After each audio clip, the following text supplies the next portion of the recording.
You ask Tiger to solve. This deals with linear equations with one unknown. The final result is c equals -9. Let's solve it step by step. Simplify the expression. Simplify the arithmetic.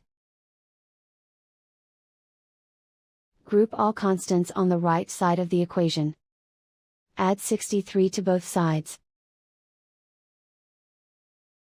Simplify the arithmetic.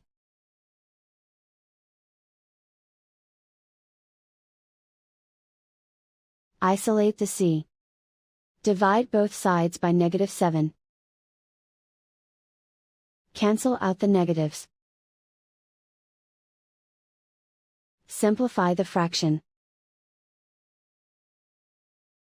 Move the negative sign from the denominator to the numerator.